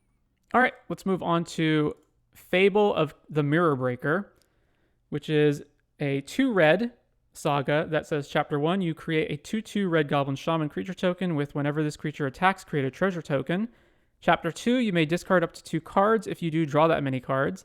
And then Chapter 3, exile it and return it as basically Kiki Jiki, except it costs a mana to activate in addition to tapping. I think this card's great. I mean, it makes 2 bodies with relevant abilities. And lets you filter through cards. Yeah, I like it a lot. I mean, it's no actual Kiki Jiki as far as combo potential, but it's still a card that people are going to have to kill. I think the card it reminds me the most of is actually not Kiki Jiki, but Seasoned Pyromancer. Yeah, I agree with that. Is this card modern playable, you think? It's possible. It could see play in like mono red prison strategies. I just think that any red card could see play in that strategy. So, is this better or worse than Seasoned Pyromancer? Because like you're getting the body slower, but you're also able to filter the specific cards you want. But you also don't get to draw if you're empty-handed. But then the end step, the end phase of this as a Kiki Jiki is better than Pyromancer. Yeah, Pyromancer has the flashback ability. This might be better than Pyromancer. I think it's quite a strong card at the very least. And I think will show up somewhere. One of the good parts about Pyromancer is it spreads its power out pretty evenly. So like, this is less power overall than a Pyromancer, with both of its, with its last ability activated from the graveyard. Mm-hmm. But this is like a threat you have to answer from the opponent, so I think maybe in combination with Pyromancer this could be, pretty potent. Yeah, it's very interesting. It's unique. It's super unique, the way the design is. I wouldn't be surprised seeing it in modern. Alright, let's move on to Tribute to Hirobi, which is a 1-in-black saga, which has Chapter 1 and 2. Each opponent creates a 1/1 Black Rat Rogue creature token. And then Chapter 3, you exile it and you return it as a 3/3 flying haste. With when it enters, you gain control of all rat tokens, and whenever it attacks, you may sacrifice another creature. If you do, draw a card. So basically, you play it, you give your opponent a token, then they get to attack you, and you presumably don't want to block it because you want to gain control of the token. You then take your turn and do nothing except give them another token. They then attack you again, and again, you probably don't want to block, so you've taken 3 damage total, and then it flips into this creature, and you get the rats back and can immediately attack for 3 and sack one of the rats and draw. Yeah, this card is powerful. I like it a lot. Yeah, I like this card. I think that there's a lot of potential for the mono black aggro deck to exist in standard right now, like a Blood Vial Purveyor type of deck like that. So I like that this card, like the 3/3 flying haste, kind of reminds me of Rankle in a lot of ways, but it's also a 2-drop Rankle. I like that it combats 4 mana cards for its mana cost. It's a 2-drop at the end of the day, and you don't really care about taking 3 points of damage overall unless your opponent has a really aggressive draw. I guess this card has a lot of potential, so I'm hopeful that there's a mono black deck in standard that can take advantage of this. Not sure about Pioneer or modern applications though. So the 2 things I wanted to point out with it were in EDH, since it gives the rat tokens to each opponent, all of your opponents get the rat tokens. But the problem with that is that they can just collude with each other to attack their rats into their other rats. So they can, as long as their opponents are clever, they can just attack each other. And you can lose all the tokens. And in Modern, this has got to be the worst feeling in the world if you play it and give your opponent 2 rats and then they just prismatic ending it. Oh, that's true. Yeah, your opponent could abuse the rat tokens more than you could. That's why this card seems like more of a standard card to me than anything else. Think it's a good standard card. I think it's dangerous to play in other formats probably. But I think the dream of going turn 2 this into turn 3, another one, is pretty sweet. Alright, let's move on to Hidetsugu Consumes All. This is a 1 black-red saga, and it says Chapter 1, destroy each non-land permanent with mana value 1 or less. Chapter 2, exile all graveyards, and then Chapter 3, exile and return it as a 3/3 trample with whenever it deals damage, put a +1 counter on it, and then whenever it deals damage to a player, if it dealt 10 or more damage to that player this turn, they lose the game. So it's very similar to something like Engineered Explosives. It's, I think it's actually almost exactly like Engineered Explosives on its first chapter. 3 mana to blow up all the 1 mana permanents, although it also blows up all the 0 mana permanents as well, and then also exiles the graveyards. Yeah, this is a control card. It's kind of strange that the deck that I can think of that it's the best against is Death Shadow, since it clears away pretty much all their creatures and exiles them, but it's also in the same colors as Death Shadow. Yeah, but they can't play it because of Lurrus. Which I don't know why they would want to. To me, it's kinda weird that it's red-black. It feels very limiting to the decks that would want to play it because of the color. So this is good against, let's see, Death Shadow, Hammer Time, the Rhino Cascade deck. Yep. But this is just a sideboard card, right? I would say so, yeah. Yeah, but like what decks, for this mana cost, would really want this though? I think the issue is the colors really, like, I think it's a better card than EE, but it's just, like, I can't think of a black-red deck that's like a control deck, unless you sideboard it as traditional Jund, maybe? Sure, I guess. Yeah, I could see Jund running this. That's like traditional Jund, right? Right, as like a one-of in the sideboard, I guess. I mean that's how much you care about those matchups. Yeah, Jund tends to be pretty good against those matchups. Another thing, I understand this card's a mythic rare, but this card's $15 right now. Really? I mean, seems like pretty hype. I'm just reading the second ability of when it's flipped, if it's dealt 10 or more. The third ability doesn't matter, that's never happening. Yeah, if it's dealt that turn, exactly. It's probably not gonna matter at all. It reminds me of the green-red mana land in June, that gets counters on it, or that's when it attacks, right? Maybe it has applications. Alright, moving on to the next ones. I've grouped these two cards together because they're kind of similar. This is Generous Visitor, which is a single green mana for a 1/1 that says whenever you cast enchantments, put a +1/+1 counter on target creature, and Kami of Transience, which is 1 and a green for 2/2 Trample, which also says whenever you cast enchantments, put a +1/+1 counter on it. And at the beginning of each end step, if an enchantment was put into your graveyard from the battlefield this turn, you may return Kami of Transience from your graveyard to your hand. I wanted to highlight these cards specifically because they seem very powerful in an aggressive enchantment strategy where you're just playing lots of cheap enchantments. But at the same time, I can't think of any actual deck like that that exists. And traditionally, the Enchantment Matters decks have been the Enchantress Presence type decks that are more interested in kind of durdling around drawing cards. And the only other deck I can think of that plays lots of cheap enchantments is Boggles, which doesn't want to play either of these creatures. I mean we saw with our, what is it, the Tamayo's card, the white 2-drop that keeps pumping your creatures equal to the number of enchantments you control. We could see some kind of like, green-white, enchantments, aggro style deck that's like, efficient, and grows the creatures as you play them. That deck would probably play on Thin Ice as its removal and other cheap stuff. Yeah, you probably play like, Outside of Life's Hope, whatever the sacrifice, it give protection from color, like just low to the ground, things like All That Glitters, Nettle Cyst, is Nettle Cyst enchantments too. Yes, it also includes enchantments. Yeah, I think that'd be a cool little strategy to see. So it'd have to be a new shell then. Yeah, definitely. In terms of like, standard play, I don't like these cards, rather than just the straight up mono green cards which are just so powerful for their cost already. Old Growth Troll, the Werewolf for 2, the 2 mana Werewolf that's a 3/3. I think that these cards, at least in standard, don't impress me as much as cards that already exist. Alright, so we're creeping up on our time limit here. Do you guys have any more time to stick around, or do you have to go? I have to go. You, Roman? I could stick around for like 10 more minutes, max, if you wanna keep talking with me. Alright, so I think that's what we'll do. So thank you very much for joining today, Ivan. Yeah, thank you for having me. It's been awesome getting to share my thoughts on the new set. I'm very excited to see the exact applications these cards will have in the near and distant future. Alright, yeah, and I hope we can do this again. Yeah, absolutely. Thanks again. Hope to see you in Philly, Ivan. See you there. So, Roman, moving on to the next card. Roadside Reliquary.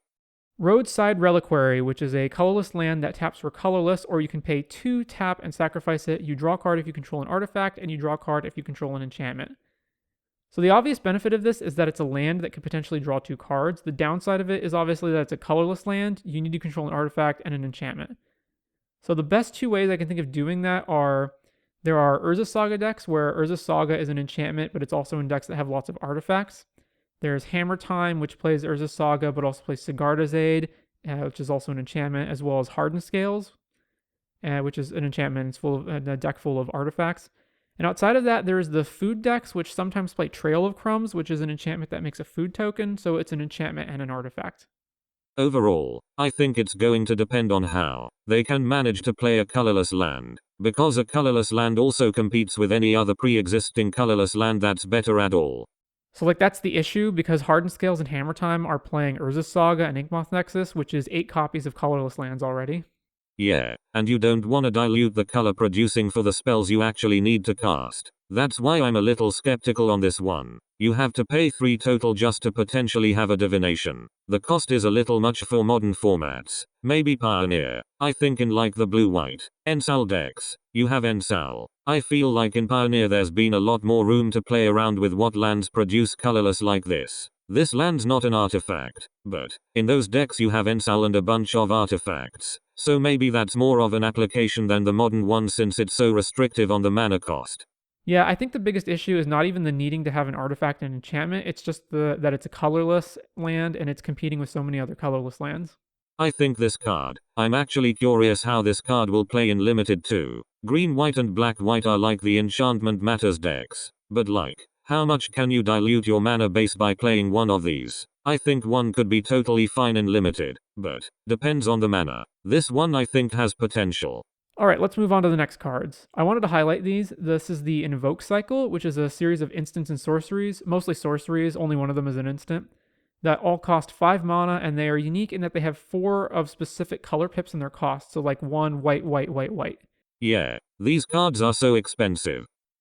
They're expensive and they are very restrictive on the colors, and I don't think any of their abilities are worth it, so I'll just go through all of them really quick. The white one is return target permanent card from your graveyard to the battlefield, distribute 4/+1 counters among any number of creatures or vehicles. The blue one is gain control of target artifact or creature and untap it. The black one is target opponent sacks a creature, and if they can't, they lose 2 life and you draw a card, and you repeat the same process for an enchantment and a planeswalker. The red one is you may cast up to 2 instants or sorceries with total mana value 6 or less from your graveyard and or hand without paying their mana costs. And then if the spell would be put into your graveyard, exile them, and you also exile this spell.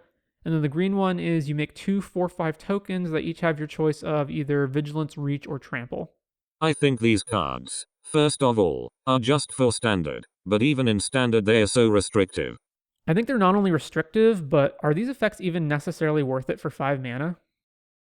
Invoke the Wines we already have tempted by the Auric, which is 1 cheaper. I think they're just way too costly. You have to be a monocolor deck, and you know, Invoke the Ancients is kinda cool and unique. It's 5 mana, make 2 4/5s, but at the same time, is that better than playing, on 5, a Renin 7, or playing Unnatural Growth? I don't think the answer's yes.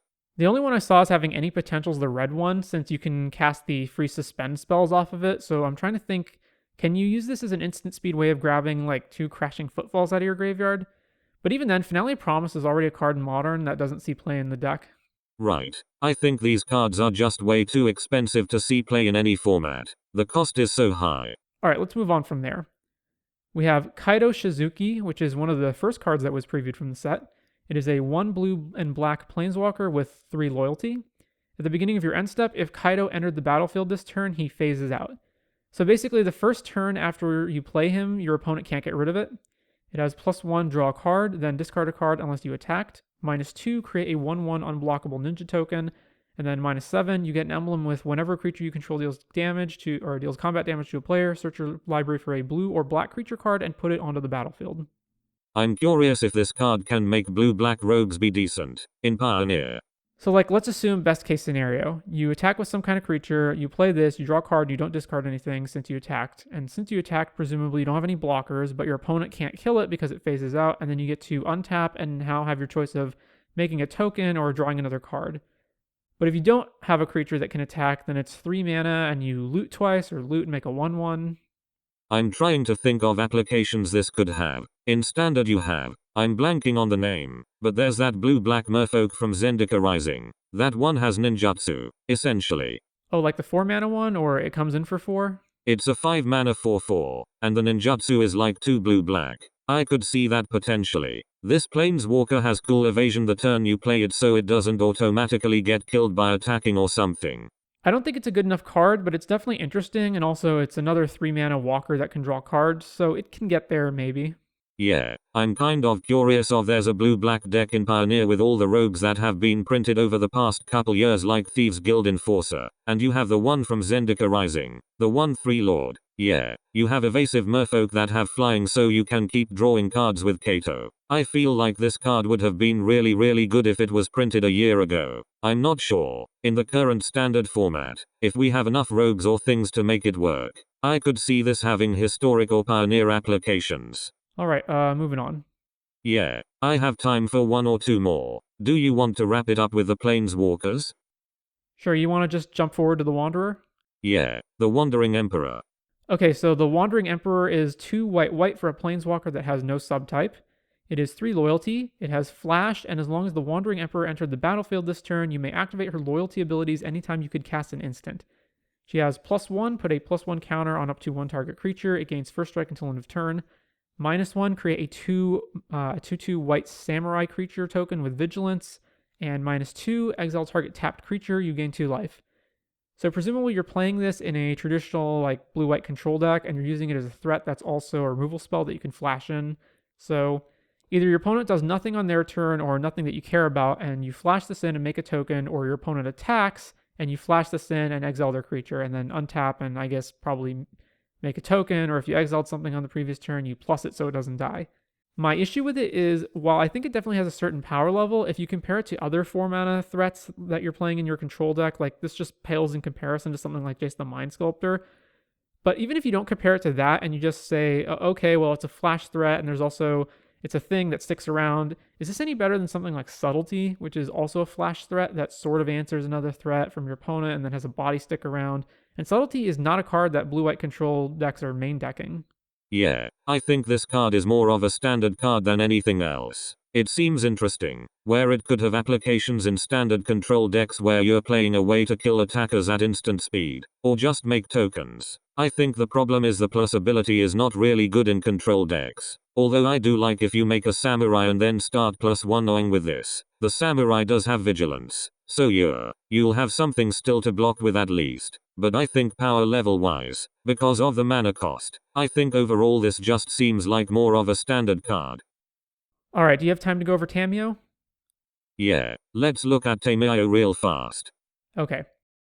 So Tamiyo is a 5-mana planeswalker that costs 2 green-blue and then a hybrid Phyrexian green-blue. It's a 5 loyalty walker with completed, which says that the hybrid mana can be paid with either green-blue or 2 life, but if you paid life for it, it enters with 2 fewer loyalty counters. It has +1, tap up to 1 target artifact or creature. It doesn't untap during its controller's next untap step. -X, exile target non-land permanent card with mana value X from your graveyard. Create a token that's a copy of that card. And -7, create Tamiyo's Notebook, a legendary colorless artifact token with spells you cast cost 2 less to cast, and tap, draw a card. What do you think of this? Yeah, I'm kind of curious where this card will end up. I was thinking about 5-color Niv in Pioneer, because you get to exile a Niv from your graveyard and make a copy of it. Isn't Niv only on cast though? Isn't it a cast trigger? Oh, is it a cast trigger? I thought it was an enter the battlefield. Let me check. It's reborn, yeah. It is enters the battlefield. Okay, so it does work. Yeah, so that was my first thought with this card. I could definitely see this card doing something in standard. I don't know what that would really be. I like that this taps Esika's Chariot. Old growth trolls. I don't think there's any modern applications this card has. I can't think of one. It seems too expensive for that. Yeah, even at 4 mana. I don't even know if this is. 4 mana, comes in with 3 loyalty, then you can either Frost Breath something or make a token copy of some kind of cheap spell from your graveyard. This, I think, could do something in the Niv Mizzet decks. Just because you can get back a Niv that's been countered or something. That seems cool to me. Again, I don't know if you'd play more than 1 copy of this card. In standard, I don't know if this card would even do anything really in standard because there's not any blue-green decks that exist. I think it's an interesting card for sure that has. It's an interesting kind of controlling card that has protection. It has ways to generate value in a permanent-based deck. I'm curious to see where it ends up, but right now I'm not sure what it can really do. Alright, well, that was the last card you can stick around for, so thank you very much for joining me today, Roman. Of course. Thanks for having me. Alright, and again, I hope we can do this another time, so I'm going to finish up the other cards on my own, and hopefully next time we can schedule more time for this. Alright, awesome. Alright, take care. See ya. So next we have Satoru Umezawa. This is a 1 blue and black legendary creature human ninja. It's a 2/4. It has whenever you activate a ninjutsu ability, look at the top 3 cards of your library, put one of them into your hand and the rest on the bottom of your library in any order. This ability triggers only once each turn, and each creature card in your hand has ninjutsu 2 blue and black. So I think the obvious like gimmicky novelty factor thing that people were looking at when they first saw this card was that you can give Blightsteel Colossus ninjutsu 4 and, instantly kill people with one hit with that card. But I think more realistically, that's not going to happen. This has the same issue as all the other ninjutsu cards, which is it's really difficult to have a creature that you can attack with that's not going to get blocked and then also have the exact right card that you need. This card's also a 3-mana creature that when it enters, it doesn't do anything. It does have card advantage. It's limited to once per turn, but it's still a good amount of card advantage.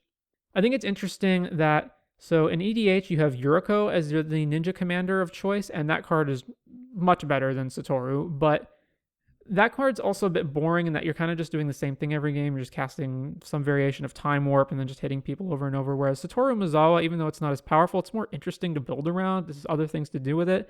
So it's not as good as Yuriko, but it's a more interesting card. Maybe a more casual ninja deck would be interested in playing Satoru. Next up, we have Nashi, Moonsage's Scion. This is 1 black for a 3/2 legendary creature Rat Ninja with ninjutsu 3 and a black. Whenever Nashi, Moonsage's Scion deals combat damage to a player, exile the top card of each player's library. Until end of turn, you may play one of those cards. If you cast a spell this way, pay life equal to its mana value rather than paying its mana cost.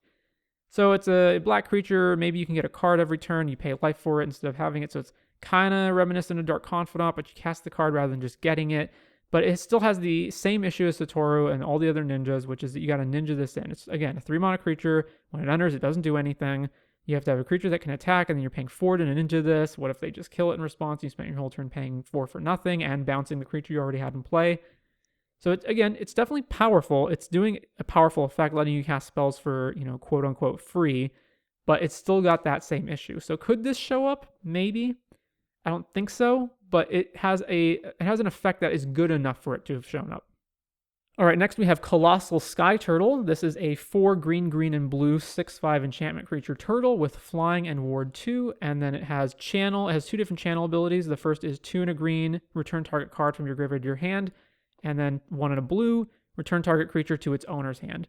So I think the 7 mana cost of the creature makes that part of it unplayable, but where it could show up is potentially in Cascade decks, where you might want the ability to bounce something or recur a card from your graveyard, and then bin this as a huge creature in your graveyard, maybe in something like Living End.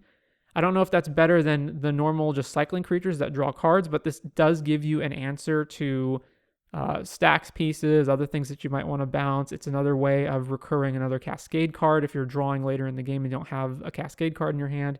So I think it could maybe show up. Next is Touch the Spirit Realm. This is a 2 and a white enchantment. When Touch the Spirit Realm enters the battlefield, exile up to 1 target artifact or creature until Touch the Spirit Realm leaves the battlefield. And it has channel 1 white, discard it, exile target artifact or creature, return it to the battlefield under its owner's control at the beginning of the next end step.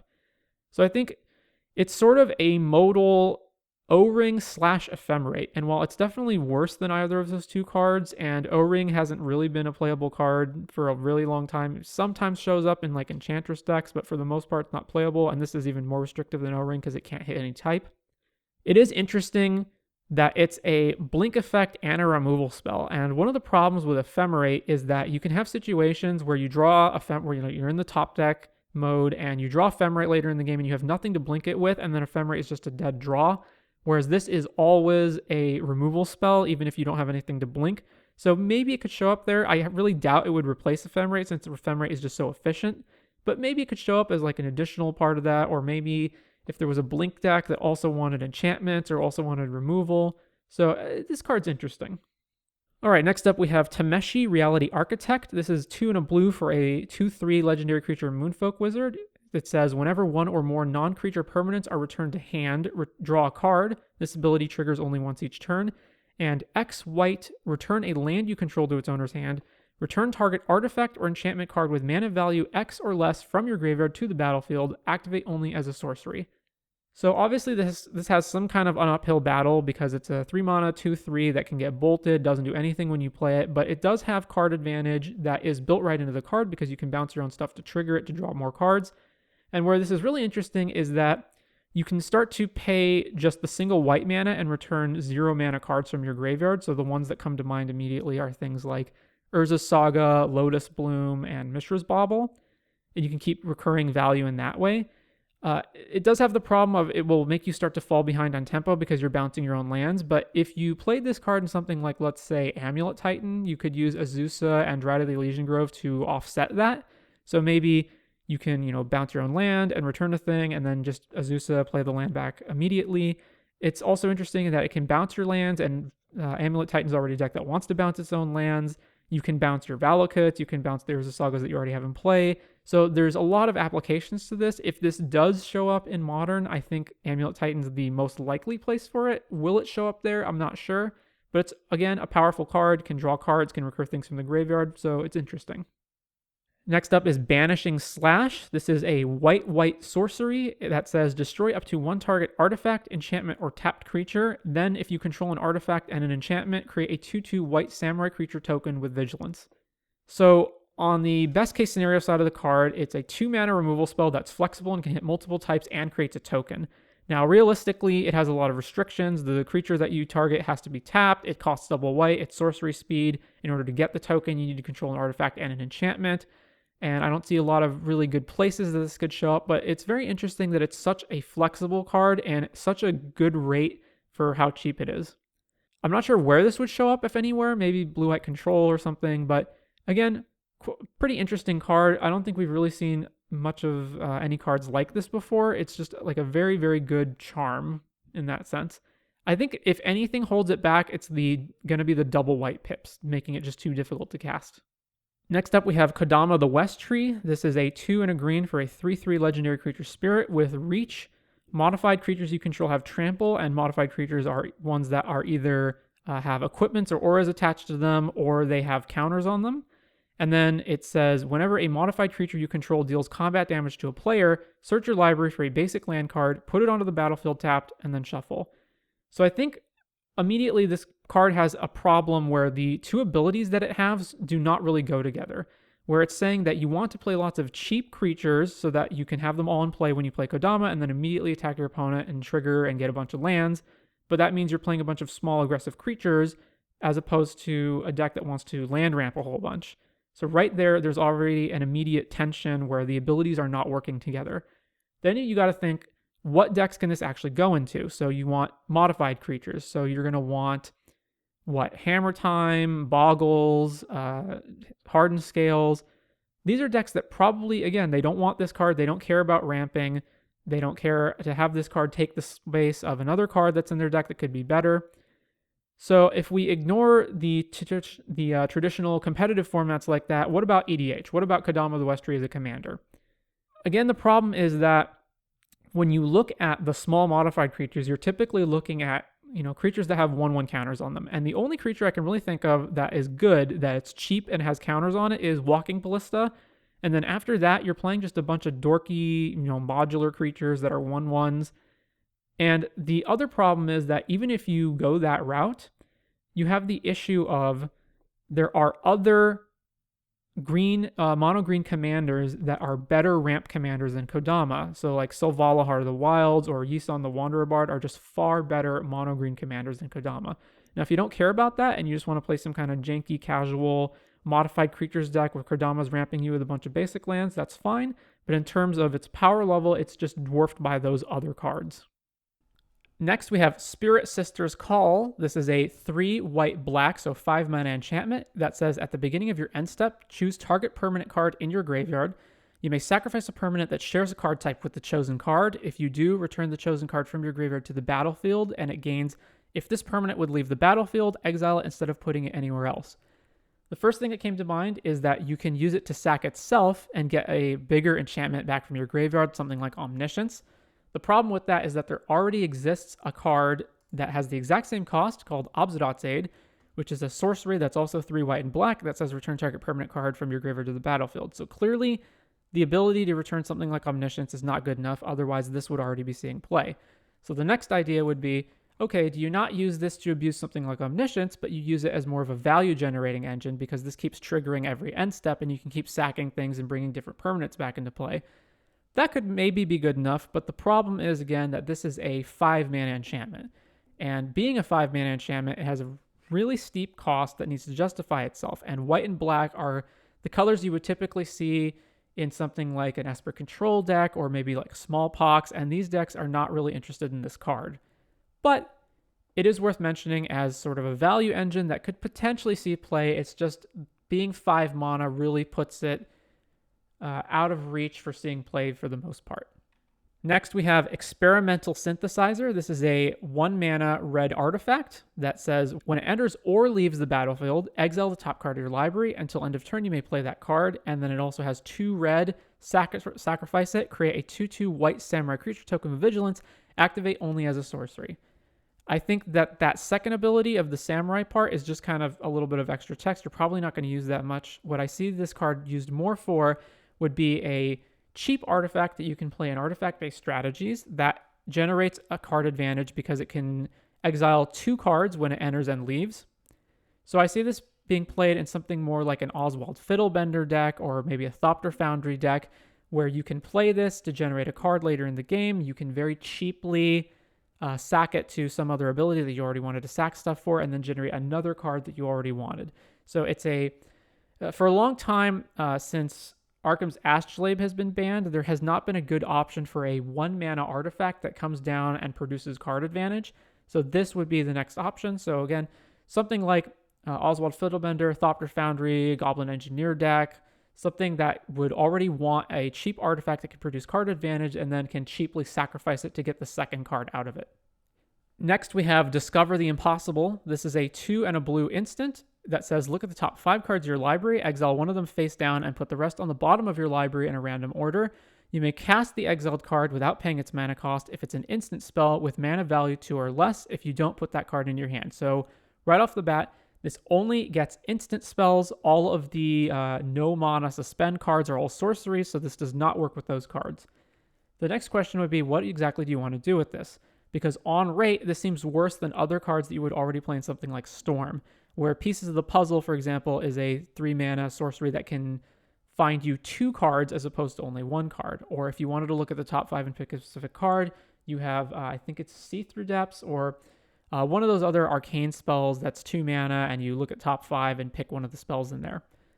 The difference here is that you get to free cast the spell if it's 2 or less, and if you don't cast it, or it's not an instant, you can then just put the card in your hand to draw a card. I don't think this is actually good enough. I don't think you want to pay 3 to essentially draw a card or find a card off of the top 5 cards. Even if you can cast an instant among them for cheap, like maybe a removal spell or something, I don't think you really want that. And there are better options for either generating card advantage or filtering for specific cards or free casting things. But I thought it was worth mentioning. Next is Tempered in Solitude. This is a 2 mana red enchantment that says whenever a creature you control attacks alone, exile the top card of your library. You may play that card this turn. So it's interesting that this is a 2 mana spell that can generate repeated card advantage. The downsides being you have to attack with creatures to do that. You don't get to actually draw the cards. You have to play them immediately. And you can only attack alone. The first thing I thought of when I saw this card was to play it in something like Red Prowess or Burn as like a cheap card that can continuously get you more cards. But the problem is those decks are kind of like swarmy aggro decks that want to play lots of creatures and attack with lots of creatures. But this thing only triggers if you attack with a single creature. Decks that are only attacking with single creatures might be something like Boggles, where they're loading up all of their auras onto one creature, or something like Hammer Time, where you're just putting a hammer on one creature. And this is a card that doesn't lend itself well to those strategies. It's in a color that those decks are not already in. So I can't think of where you would want this card, but it is very notable as a very cheap way to repeatedly gain card advantage. So maybe something like a Ragavan EDH deck might want this, or a deck that's playing the 0 mana Kobold Partner Commander that can just attack each turn and you start generating cards with it. Next is Weaver of Harmony. This is a 2 mana, 2/2 green enchantment creature snake druid that says other enchantment creatures you control get +1/+1, and it has green tap, copy target activated or triggered ability you control from an enchantment source. You may choose new targets for the copy. Mana abilities can't be targeted. So I think the enchantment lord part of this card is not the part that stands out. It's the copy part, and it's because this is a combo piece with either Jeskai Ascendancy or Intruder Alarm as long as you have a Mana Dork in play. So let's say you have Weaver of Harmony and Birds of Paradise and you have Jeskai Ascendancy in play. You cast a spell Jeskai Ascendancy triggers, you can then use the Birds of Paradise to pay Weaver of Harmony's ability, and then copy the Jeskai Ascendancy untap or the Intruder Alarm untap if you play a creature onto the battlefield instead of a spell, and then untap Weaver of Harmony plus birds, and then with the ability still on the stack, you can copy the ability again over and over and over, infinitely untapping your creatures. Now, you're not generating any mana with that unless you have a second mana dork to generate more mana, which you might have, in which case you can then copy the Jeskai Ascendancy loot trigger. For Intruder Alarm, it's a little bit harder to do because you need some other way of either pumping or drawing more cards to keep this combo going, but it is very interesting. That is kind of a cheap way to do that. I think the biggest issue is the curve of how this is going to happen. So imagine turn 1, you play a land, you play Birds of Paradise. Turn 2, you play another land, you cast Weaver of Harmony. And then turn 3, you play a land, and then you play Jeskai Ascendancy. But you now only have 1 mana, and you still need to cast a spell to trigger the Ascendancy, and that's the problem. So you then would need to have, in addition, you would have had to play either a second mana dork on turn 2, or you have to play a free spell, something like Noxious Revival or Mishra's Bauble, so that you can get it going, because just casting the spell, you won't have the mana left over to copy the ability. Next is Jin-Gitaxias, Progress Tyrant. This is a 5 blue 5/5 legendary Phyrexian Praetor. It says whenever you cast an artifact, instant, or sorcery spell, copy that spell. You may choose new targets for the copy. This ability triggers only once each turn. And whenever an opponent casts an artifact, instant, or sorcery spell, counter that spell. This ability triggers only once each turn. So it's a card that can generate a sort of a card advantage, resource advantage, in that you're copying your own spells, and it denies your opponent the ability to cast at least one of the similar kind of spell. So it's hard to remove. It's kind of like a Cure Great Glass Spinner, where you need multiple spells in the turn to get rid of it. But it's 7 mana. It's way too expensive. You're not going to see it in most constructed formats as a reanimator target. It's worse than other reanimator targets like Archon of Cruelty or Gristlebrand, other things that you can reanimate. And even in EDH, this card is not fantastic. It's a 7 mana creature that doesn't do anything the turn you play it. You have to untap and then cast your next spell. That has to be a spell that's good enough that you want to copy it. You only get to copy the first one you play, and it doesn't trigger an additional time. And then your opponents are still able to cast stuff through this. This is not a hard stacks piece. They can just cast one spell, get it countered, and then cast another spell and kill your Jin-Gitaxias, or they can just play their creatures or play their commander through it. So while it is definitely a big, powerful card, even in EDH, I don't think it's that great. Next is Hinata Dawn-Crowned. This is a Jeskai creature that costs 4, so it's 1 blue, red, white. It is a 4/4 legendary Kirin spirit. It has flying and trample. Spells you cast cost 1 less to cast for each target, and spells your opponents cast cost 1 more to cast for each target. So it's a creature that taxes your opponent's removal, presumably, and makes your cards cost less. So the most powerful application you can use for this card is to cast cards like Byforce or Heliod's Intervention, where the amount of targets that you're casting scales to the amount of cost that the Hinata is reducing. So, for example, you can play Heliod's Intervention for just 2 white mana and then destroy any number of artifacts or enchantments on the board. Byforce, just pay 1 red mana, destroy any number of artifacts on the board. You can also use Curse of the Swine to pay just blue and exile as many creatures as you want. There's Dance of the Manse for white and blue, and you can return any number of artifacts or enchantments from your graveyard to the field. There's a new card, Disorder in the Court, which is white and blue X, and you exile or you blink any number of creatures and investigate that many times, so you make that many clues. And I think most powerful of all, there's Paradoxical Outcome, where Hinata turns that card into a single blue mana at instant speed to return any number of non-land, non-token permanents you control to the owner's hand and draw that many cards. This card is obviously a very interesting, unique, and powerful commander card. I don't necessarily know that it's as good as other commanders that you could play in these color combinations, especially when you have options like the Jeska Planeswalker, Jeska Thrice Reborn that can partner with a white-blue commander, or you just have like other commanders that can do things. I also think there need to be more cards like Paradoxical Outcome and Heliod's Intervention and so forth that you can use with Hinata to make it good. And it's especially problematic when you draw those cards and you either haven't cast Hinata yet or they killed it before you can cast them, so that you don't get the full value out of those cards. those cards are sort of like, the best use case scenario, sort of magical Christmas land scenario where you play Hinata and then you play Heliod's Intervention, you like blow up all of your opponent's stuff. That's probably not going to happen as much as it looks like, but it's definitely a very fun looking commander to build around. As for non-EDH constructed formats, it has a good rate. It's a 4/4 flyer. It taxes your opponent to target you, but I don't think you can afford to play anything else really in that kind of deck. Like, you're not going to play a deck with Hinata and then Heliod's Intervention, or a deck with Hinata and Paradoxical Outcome, unless you specifically can create a deck that has combo potential with Paradoxical and Hinata. But Paradoxical Outcome decks are typically, they don't tend to be that good to begin with, as far as I'm aware. And when they do show up, you can use something like Urza to just generate blue mana and then play Paradoxical Outcome and draw cards and play a bunch of 0-mana artifacts. And then finally, I wanted to talk about 2 of the cards from the Kamigawa Commander decks. First is Ruthless Technomancer. This is a 3 and a black 2/4 creature that says when it enters the battlefield, you may sacrifice another creature you control. If you do, create a number of treasure tokens equal to its power. And it has 2 and a black, sacrifice X artifacts, return target creature card with power X or less from your graveyard to the battlefield. X can't be 0. And I think immediately when people saw this, they looked at it and they see a creature that can generate treasures and they start thinking of Dockside Extortionist, but this is nothing like that. This is far worse. In fact, I don't know what you're really supposed to do with this creature, because you're paying 4 mana and sacrificing another creature to generate some treasures, which the creature would have to be, it would have to have quite the power in order to generate enough treasures for that to be worth it. It can't sack itself.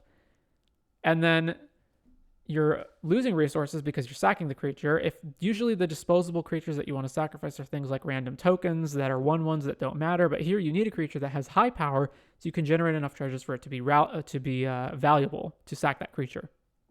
And I don't think that's worth it for 4 mana. There's many other ways of producing tons of fast mana for cheaper than what this card is offering. And then the recursive ability of sacking artifacts to return artifacts, it's interesting that it chooses power instead of mana value. I looked into what exactly can you return to this. Are there any sort of like combo loops that you can do to constantly recur things? And the creatures that are around to recur with this kind of thing are things like Mer Battlesphere or Precursor Golem, where they're artifact creatures that generate either as many tokens as their power is or more. But the problem is that you're still not generating any mana off of recurring those creatures. So yes, you can sack them and then return themselves or return other things in order to bring them back again, but you're not actually accomplishing anything because you're never netting any mana or even being mana neutral in those exchanges. And then for our last card, we have Universal Surveillance, which is X blue sorcery improvise, which means your artifacts can help cast the spell. Each artifact you tap after you're done activating mana abilities pays for 1, so it's artifact convoke, and it says draw X cards. This is not a new effect. There are many cards in EDH that already are, X mana, draw X cards. There's things like Stroke of Genius, Blue Sun Zenith. This card is specifically interesting in that you can use your artifacts to help pay for it. How many artifacts do you need to do in order for that to be worth it? Probably 4 or more, so you're paying 3 mana to draw 4+ cards. So you need to be a dedicated artifact deck with lots of cheap artifacts that you can use to help pay for this, and those artifacts have to be artifacts that are not mana rocks because you are already using those mana rocks to tap for mana, so you're not gaining any more mana for that.